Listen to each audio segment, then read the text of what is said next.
that. And then even being a nurse, I've had instances where I've taken care of white babies, if you will. I don't know what your audience is, but I've taken care of Caucasian babies, and parents have not wanted me to take care of them because I'm a Black nurse. Down to even the unit I work on, it's like 200 plus nurses, but about 5 of us are Black. So I remember very vaguely when I first came onto the unit as a new hire, looking at me because I got my dreads and I'm this new young girl on the block whose tag says nurse. No, it does not say tech. Yes. So just different things like that. Those.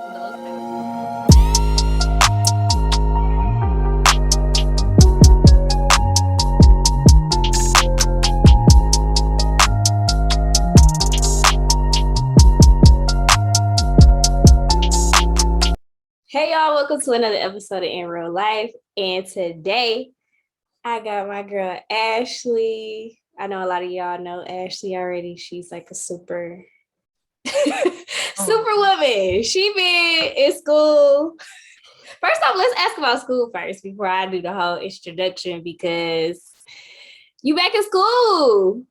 As of yesterday. I was off for a year and a half. It feels like 2 weeks. So you was off for a year and a half? Yes, I was thinking about that the other day. I was thinking about that the other day. It actually has been longer than a year and a half. It's been a year and what's this, August? It's been a year and 8 months. I've been off of school. I'm like, time really flies. It does, because I felt like you just got out of school. I feel like it too, but I literally been off of school since December 2019. But anyways, yes. As of yesterday, I'm back in school. Okay, so guys, this is Ashleigh. We met, as Ashleigh might not know this, but I always introduce my interviewees and guests and how I met them. So I met Ashleigh at Wayne State, and I don't particularly remember how we met, though. Do you remember how we met? That's so funny. I really don't. I don't know if it was Temple Campus Ministry or if it was dance. It might have been that dance class. I think it might have been that dance class. It's the dance class. I think it was dance class. Yes. Okay, so we took a hip hop class together at Wayne. Best class I have ever taken at Wayne State. I would take that class over in a heartbeat. You were a pre-med student there? Pre-nursing. I was pre-nursing the whole time. Okay, so you was pre-nursing. So she had a lot of heavy, intense classes. And then I wanted one that was fun. She came to hip-hop and she was like, oh, this is great. I need a stress reliever, da-da-da. And I'm like, well, by that time I was a dance minor. So I had already kind of been taking classes, but yeah, we had fun. And then we started going to classes outside of Wayne State together sometimes. And yeah, just from there. And then we had a Bible study together too, which you invited me to Temple Campus. That's what it was. Did I? Yeah, you did. For me. It was you. It was definitely you, because I started V31 and then you was like, I remember V31. You should come to this Bible study I'm going to. And I was like, okay, I'll try it out. And then I was like, oh, I like it here. So yeah, that was you. No, I invited you. That's crazy. You invited me. So why do I have Ashleigh on the show? Ashleigh's on the show because Ashleigh is a great representation of Black excellence. Oh, sure. I low-key wanted to know why I'm on the show too. Yes. I try to get all different types of topics. I try not to talk about the same thing on my show. Just millennial life in general. So Ashleigh is in the medical field, and I just want to talk about that from a Black woman's perspective. Because I was actually gonna go, I was a pre-nursing major too for like half a second. And then I spent like 2 weeks in the science hall, and I was like, I can't do this. You love it or hate it. It was so depressing in there, and like everybody was so stressed out all the time. And I was like, I can't do this. So I changed my major 3 times, which people don't know that. But pre-nursing was my first major. So that's why we connected at first, because you was the same major as me. Yep. For half a second, y'all. For half a second. Actually, no, I lied. I came in as an environmental science major. Then I switched to pre-nursing. So that's when I think I met you when I was still a pre-nursing major. That was how that was going. And then I was like, yeah, can't do this. So yeah, tell us your story. What made you want to go into the medical field? So I get asked, I was just asked this for a prompt for one of my classes yesterday. So why did I enter nursing per se? Nursing. When I was growing up, my parents were working all this time and I was at this daycare. And I can't make this up. I was at this daycare and I was like one of the older kids at the daycare around a bunch of babies.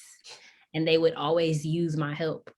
And I like grew this love for taking care of babies. Like I really think that is what sparked my interest in like nursing as a whole, is just taking care of babies. And then I'm a part of a family where I'm one of the older cousins. So as we got older, I just was the one who just like took care of my little cousins. So for me, my specialty specifically is women and babies. But I think that's where it started, was just being in daycare, because my parents couldn't take care of me and they had somebody else take care of me. And I was around all these other kids who needed to be taken care of. And I wanted to be busybody Ashleigh and had lend a helping hand. So I think that is the quick answer to that. So how much older were you to these kids? So I would say probably like, I was like elementary school and it was like babies. So like probably like 5th grade, 6th grade in daycare. And like babies, like newborn babies were there. Oh wow. Yeah. So yeah, that's like what I could remember. So wait, what happened to latchkey? Latchkey, no, I'm saying though, like literally like in the summers and stuff. You think about like summertime when like school wasn't in session and stuff. Like my parents would take me to the neighborhood, whatever. Yeah. Instead of like, a camp, you would go to something like that. Something like that. Like something in my neighborhood. I don't know. It's just a fond memory. Like I just remember growing up, and it didn't start in middle school or elementary school. Like I was going to that daycare before I could go to like, elementary school and stuff. So I was just growing up there, and yeah. What are some of the challenges that you went through so far to getting where you are now? Because, like I said, actually been in school, y'all. Anybody that's in the medical field gonna be in school for a minute. That's just the part. And you know what the crazy part is I still got a long ways to go. So even answering this question, I'm just like, sis don't know. Like I'm in a whole doctorate program and got to keep a certain grade point average that I never was upheld to before, and got to do it for the next 4 years. Writing papers of the extent that I've never written before. Okay, but up until this point, it's been a bunch of challenges. The first one that come to mind is not even being able to get into nursing school. So I remember that. I was there for that. You know this story. So I was not trying to go to Wayne State. I was trying to go to Howard. It didn't work out because Howard wouldn't give me no money. So I went to Wayne State because that's where the money was. Wayne State was not letting me in. Mind you, I got into a bunch of nursing schools around the state of Michigan, around the country, but went to Wayne State because that's where the money was. Wayne State wasn't letting me in. I applied 3 times. I'm telling this story as quick as possible because it's just like, Wayne State ain't gonna get my time. Okay. I Wayne State 3 times, didn't get in either time, none of those times. So then I went to UAD, and that's me going to school again for a whole nother bachelor's degree. So I went to Wayne State to get a whole bachelor's degree, because they have these 2nd degree nursing programs where you can go to school for like 15, 16 months and have a bachelor's in nursing. So that's what I did, because by the time I had, finally got into a program, I had racked up so many credits that it didn't make sense for me to not graduate. Yeah, so I graduated from Wayne State with a whole bachelor's, and then went to a whole other university to do an accelerated nursing degree, because that's the only school that like accepted me at the time. So that's one challenge I can think of. Before that, even repeating classes to prove to Wayne State I was good enough. That. And then even being a nurse, I've had instances where I've taken care of white babies, if you will. I don't know what your audience is, but I've taken care of Caucasian babies, and parents have not wanted me to take care of them because I'm a Black nurse. Down to even the unit I work on, it's like 200 plus nurses, but about 5 of us are Black.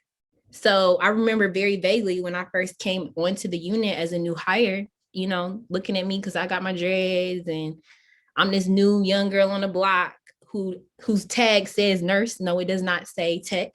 Yes. So just different things like that, those type of barriers. You And really more to had come. somebody tell you, or was it like through somebody else? Like, did they tell the doctor first and then you? I mean, it was definitely subliminal, but I'm not dumb. I know what you said. Like, I know where it came from. You just didn't have the guts to say it to my face. So, but I've had beautiful situations that I've been into, but that's what comes to mind is the struggle of trying to prove that I was good enough to get into nursing school, getting denied still, then getting in and then getting the job. And then you're around a patient population of people who don't necessarily are not necessarily used to you taking care of them, and they don't want you to take care of them. What was I about to say? Are you an RN? Yes. Okay, so you're RN. We gonna get to the the good stuff because Ashleigh wants to go into something else. What are the realities of being in the medical world? Because we have a lot of shows like Grey's Anatomy and Chicago Med. What is that? I just saw that on Netflix. It's so many medical shows, yeah. But what are some of the things that you can pick out as far as the realities? You named a few already, but if you could think of anything else. I mean, to be honest with you, they do a really good job of saying factual things. I think when you look at like a lot of like the surgeries they do and like some of the like situations that they are making up where they got to like make fake blood and stuff, yeah, it's obviously fake. I think like the Grey's Anatomy does a great job. Like I have no complaints. I mean, granted, the whole like love situation that be going on, like you can't be having sex in the call rooms and stuff. Like I don't know that it might still happen. It might still happen. I ain't witnessed it or done it, but that's TV for you, right? But just on like a more personal note, I mean, I don't know. I guess like at the end of the day, like TV gives you this sense of like things are always going to work out, and things don't be working out. I've been in very tragic situations. Granted, like Grey's does give you some real life situations and they do some really off the wall stuff too. But there's some stuff that be like really like you can't make this up. Like you can't, like I don't know how to put it in words because I'm in a very specialized like area of medicine, if you will. Not even medicine, nursing. So I've seen some things that I guess I really haven't seen on TV before. I mean, not that I want to. Just from the fetal deaths that I've seen, the baby mama drama that I've seen. It's a lot that goes on behind the closed doors with people with their healthcare insurance. Just personal issues relative to can they even take their child home after they leave the hospital, social work having to get involved, getting people in foster care and adoption. Oh, wow. So it's a wide range of stuff. So you work in the neonatal unit? Yep, neonatal intensive care. Okay, so that is where we specifically became friends because I wanted to be in a neonatal unit and be a nurse in that area. And my mom was like, I don't know if you're going to be able to handle that, Siobhan. And I was like, and she was like, I know it's babies, but a lot of those babies die. And I was just like, could they die? There's some messed up stuff going on for sure. But I will say the good outweighs the bad. The good always has outweighed the bad, but I've been in situations. Just yesterday, I had an assignment and I was like, I told my charge nurse, I'm like, I'm switching assignments. I'm not doing this today. I can't do it today, Yeah. So, yeah, oh man, that's something that I didn't think about. And I was just like, oh, I get to be around the babies. And she was like, some of those babies die. It be days like that. Like I literally had days where I'm just like cuddling and feeding bottles. I do have those days, but not all the time. Definitely not. So what y'all don't know is that Ashleigh's trying to be a midwife. Yes, I don't know why. Who told me to do this? Who told me? Did Jesus tell you to do it? God, I feel like God has put this on my heart. And I'm going through with it, but I'm tired. My sister. I'm tired, boss. I'm tired. I literally am on day 2 of school and like, what am I getting myself into? Who told me to go back to school? She told me this off camera when she came down here a month ago now, probably. And I was like, you going back to school again, Ashleigh? Shout out to you, because I ain't been back since 2018. So. I wish I could be that way, but I figure, in 5 years, I won't have to ever look at it again. So let me just get You it. have a great purpose though. So what made you want to become a midwife? Like, why are you going back to school to? So it's funny because the reason I'm in the NICU in the first place is because I always knew I wanted to go back to school. Like I always knew I wanted to be an advanced practice registered nurse. That's what it's called. The way nursing is set up, you don't have to stop after being a registered nurse. You have 4 options. You can become a certified nurse midwife, a certified registered nurse anesthetist, which means you put people to sleep. You could be a certified clinical nurse specialist, which is someone that really is like an office manager that like just manages all the research behind how the unit does what they do on the nursing level. Or you could be a nurse practitioner. And so I thought that I wanted to go back to school to be a neonatal nurse practitioner, which is like an advanced practice provider that resuscitates babies, that does all the things that are necessary for babies that are sick to become healthy, right? And so that's what I thought I wanted to do. Was so sure that that was what I was going to do that I decided to go straight into the NICU as a new grad. Because as a new grad, a lot of people frown upon going into specialties like that because they feel like, you put yourself in a box and then also you're supposed to pay your dues and just do generic nursing and then find your way into your specialty. But because I was so sure I wanted to be a neonatal nurse practitioner, I went to the NICU, which is like prime time. Like to be a neonatal nurse practitioner, you have to be a NICU nurse. So anyway, it wasn't until I did that I was like, oh, I don't want to be a neonatal nurse practitioner anymore. I don't want to resuscitate babies. I don't want to have a hand in sustaining the life of babies. I'd rather have a hand in creating healthier ones because all I'm around is sick babies, right? And so just being inspired by some of the sick ones that I've been around, specifically the Black ones, I want to go make my life's work more about catering to their mothers and then making healthier babies. So that's why I want to be a midwife, is I just been around bad birth outcomes for this short period of time that it's inspired me to want to do something more intrapartum. And also what you don't know about midwives is they don't just deliver babies, they actually have the ability to do like women's health work. So they can help prescribe, birth control. They can help treat STDs. They can, put an IUD in if a mom wants that type of birth control. You can, go, get breast examination. So it's women's health altogether. So it's pretty much a women's health nurse practitioner, if you will. But I can deliver babies too. And so that's what I decided. It was like, you know what? I just see, moms go through so much during their pregnancy. I've seen great situations of mothers being pregnant and I've seen very bad ones. And so I want to be able to have a role in that before the bad things happen that spiral out of control after there's no way to fix it, So not that I don't believe it, but I do want to ask you, since you're there, you really do see a difference in how they treat Black mothers versus white mothers?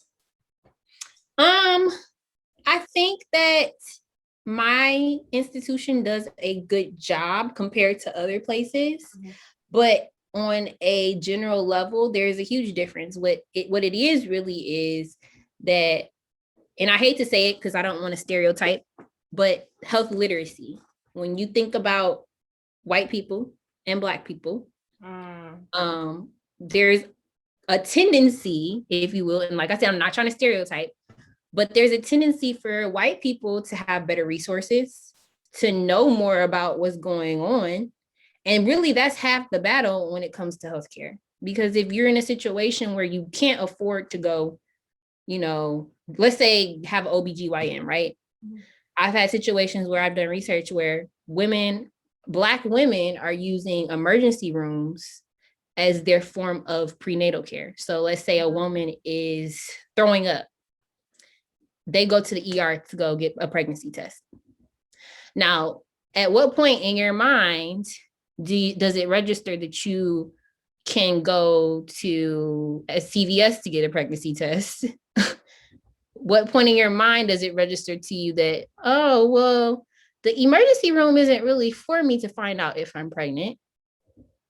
So those are just examples before it gets, these are just small examples, but I'm just saying that to say that like Black women essentially are in situations where they don't have resources like their white counterparts, and they also don't know any better. Mm-hmm. That's really what it boils down to. That's really what it boils down to. And I'm not trying to generalize, because there's a Black women out here that got it like that, and there's Black women out here that know it all. But a majority though. On a more like, minority level, and in situations where you look at birth outcomes, it's the minorities that are not getting something's missing. So I think that also has to do with a lot of just the resources in general. That most of the time you got to drive far out to get to places, and it's like if more of these type of clinics and stuff like that were closer, maybe they would. But then again, it's all about responsibility. Like, are you going to take on that responsibility to find out what you need to find out, especially as a woman, because we have so many things that go on with us. Not only that though, but you think about the teen moms, right? And in those situations, not knowing, what can happen when you have sex, and then you end up, I've had 15-year-olds come in with twins. Could you imagine? Like not having a father figure. Now, let's say a white counterpart, not to say that all white people have both their parents in their homes, but let's say a white teen gets pregnant and they have their dad in the house and the Black teen doesn't. I'm sure that their financial stability is better to raise those twins than a Black mom who don't have a dad and lives in a single parent household, if even living in the single parent household is a thing. So those are just examples. Yes. But I think you more so were asking in terms of like, why aren't they listening? I think another reason that providers, or you think about it like healthcare workers, don't listen to Black people as much as white people really has a lot to do with the fact that they can do that. We don't know what we don't know. So if they're telling us to do something, well, I'm just going to do it because they're telling me to do it. You don't have a counter for it because you don't know. You're not questioning, oh, well, why are you putting me on this medication? Or why does it cost this much? Or don't even get me started on a C-section.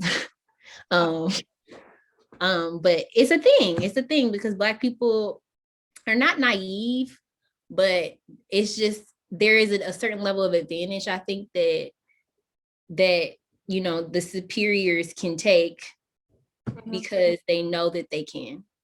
They're not going to get contested by it. We don't have the money to, make anything worth their while. Like, we just got to do what we can because we ain't got no other option. That's true. What advice would you give women who are pursuing the same goals as you? I would definitely say, because I became a nurse in COVID, right? I literally became a nurse and then COVID was like, boom, hello. Just remember why. Like that same passion you had when you were trying to become a nurse. Once you become one, what was that? Where did that passion come from? So keep that in mind, because you get to the point where you're tired, you're burnt out. Like I was telling somebody the other day, everybody been laying up making babies, right? Because of COVID, right? Yeah, all this free time. I've been getting hit from both ends. My coworkers are pregnant and all the patients are pregnant. So I'm exhausted. Like the amount of overtime that I've been working, you can get burnt out so fast. And so I just say that to say, like, we really think about, like, why did I want to do this in the first place? Keep that in mind. Because even for me, I'm literally going in at 6 o'clock in the morning tomorrow. And I'm like, I want to call in so bad. I want to call in so bad. Well, your shifts are usually 12 hours? Yes. Yeah. Yep. But that's a perk though, because 3 days a week, you work 3 days a week. Oh, yeah. Yeah. Work hard, play hard. Work hard, play hard. Because if y'all don't know, Ashleigh been out living her life. I leave Thursday. So literally, like, for an example, for my work week. So this week is Tuesday, right? I already worked I already worked 20 hours. I worked 8 hours on Sunday. Mm-hmm. I worked 12 hours yesterday, had today off. I had a Tuesday off. Mm-hmm. I work 12 hours tomorrow, and I'm off from Thursday until next Wednesday. No PTO used whatsoever. Mm-hmm. So that's the beauty about nursing is even though like it's very time consuming when you're on your shift, I can front load and back load my weeks and make a whole vacation. So sis is going to Arizona for Labor Day. Am I working hard for it? Yes. My godmom is an RN, and her schedule will be all over the place. It's not consistent. That's one thing I will say. It's not consistent, but that's kind of a good thing if you're not a person who doesn't like that type of like work schedule. If you like kind of like that spontaneity, it's very flexible. Yes. I can ask, even if like I don't get the schedule I want, I can ask my coworker, hey, do you want to trade? Hey, do you want to pick up part of this shift and I pick up part of this shift for you? It's very flexible. So yeah, we never, and now she's been an RN for years now, so she really gets to do what she wants. Like I heard, like with seniority is so real. It's so real. And so guess what? Sis is only 2 years in, and I got people that's been there for 45 years. So I get the worst shifts, which is nights. So days is like considered like the prime time shift. I work nights. And then also when it comes to holidays off, I get the crappy holidays. Yeah. But I get paid more. I get paid. There's an upside to this. I get paid more to work at night, and I get paid more to work Christmas. Yeah, because they know people don't want to do it. Right. So this year, do you have to work Christmas? So this year I'm working Thanksgiving and Christmas. Wow. I didn't work it last year. I got out of it last year. I don't even know how I got out of it last year. But that's the other thing too, is that you have such flexibility where people are sometimes in situations like COVID. People like last year, I think that's how I got out of it last year. COVID, people wasn't doing nothing. Mm-hmm. So people with seniority was like, oh, I want to work because I want to make this money. So that bumped me out the way. Oh. So even though I was originally supposed to work, because a higher senior person wanted to work, I couldn't work. So that's an example. But yeah. So that's all I got for you, Ashleigh. That's it. I appreciate you wanting me to come on your show. Of course. This show. I'm like, who am I? Ashleigh is one of those people that, well, as of late, she's been on social media more, but I really have, haven't I? You can tell people who are like in the medical field or law or whatever, they usually fall off the face of the planet because they gotta it's so busy. Like you either in school or you working, ain't no in between. So I knew that she was out of school because she was more on social media. And now she probably gonna drop back off the face of the planet because I actually am trying to not do that. So I have this page that I really want to try to document like my journey to actually getting my doctorate degree. It's just so hard. And I really I identified that like before I even became a nurse, I was like, why does nobody do this? There's a reason. It's very hard to document and film what you're doing. And what you're doing, you have to do with a certain level of like perfection. And so I'm gonna try. I'm really gonna try this time around because I didn't do good in undergrad. It's really gonna help. It's gonna help somebody. I feel that. I know. And it's really honestly like, it's not even just that. Like, it's good to be able to look at where you came from and like what the struggle of like what it took to get to where you are.